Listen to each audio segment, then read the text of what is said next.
So mga par, masaya nga po na pinakita ni Jason Casimero ang susuotin ni Cuadro Alas na fighting shirt sa laban nito kay Saul Sanchez, kung saan pinakita din nito mga idol ang 10 sponsors na nakalagay sa kanyang shorts. At kung katulad pa rin mga idol, ang presyohan sa sponsorship ni Casimero sa naging laban nito dati kay Yukinori Oguni, kung saan bawat sponsors 1 milyon ang bayad kay Cuadro Alas. Malamang sa ngayon mga idol, papaldo na naman si Casimero. Madami talaga kasi ang sponsors na nakakabit sa kanyang fighting shorts.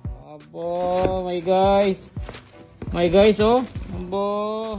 Samantala matapos nga po lumabas ang beating ads kahapon mga idol sa bakbakan ni Casimero at Saul Sanchez, kung saan mga idol yamado pong angas ng Pinas sa pustahan. Pero wala pang isang araw ang nakalipas mga idol, biglang pumantay na kaagad ang tayaan sa dalawang boxer. At isa lang talagang ibig sabihin nito mga idol, maski ang mga ads maker naniniwala na kaya talaga i-upset ni Sanchez si Cuadro Alas.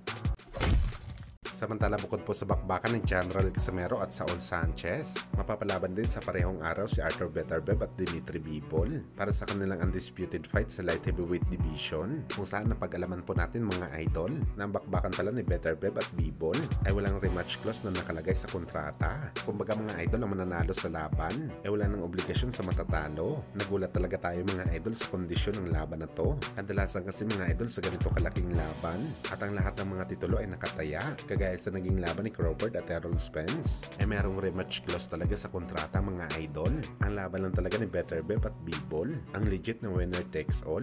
Ibig sabihin nito mga idol, bawat isa sa kanila mga boss, tiwalang-tiwala talaga sa kanilang sarili na sila makakauwi ng corona sa 175 pounds. Kung saan nahirapan nga mga experts mga idol na magbigay ng prediction sa laban na to. Magkaibang boxing style kasi sila sa bakbakan, pero parehong malakas. Bagamat sa sariling opinion natin mga boss, nakadepende ang laban na to sa ipapakita na bilis ni Beterbiev. Hindi pa kasi natin alam mga idol kung dinaanan na ito ng father time dahil 39 anyos na ito.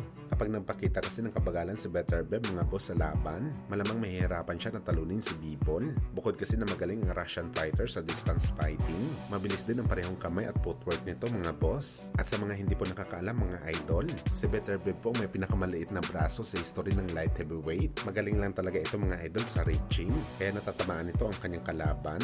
At imagine mga idol, kung pinulbos nga ni Dimitri Bivol si Gilberto Ramirez na mas malaki, mas mabilis at malakas kumpara kay Beterbiev. Kaya palagay natin mga idol, magmumukhang slow-mo na fighter si Beterbiev sa laban nito kay Bivol. Pero gayon pa man mga idol, lahat ng mga sinabi natin na advantage kay Bivol sa laban na to, hindi pa rin natin may isasang tabi mga idol na posibleng matulog din ng Russian fighter sa laban. Malaki din kasi ang tsansa mga idol na isang suntok lamang ni Beterbiev matatapos kaagad ang laban. Tested na kasi ang bigat ng kamang nito mga idol. Kita naman natin ito sa record. Nasa 20 na panalo ni Beterbiev. Lahat dito knockout ang resulta sa bakbakan.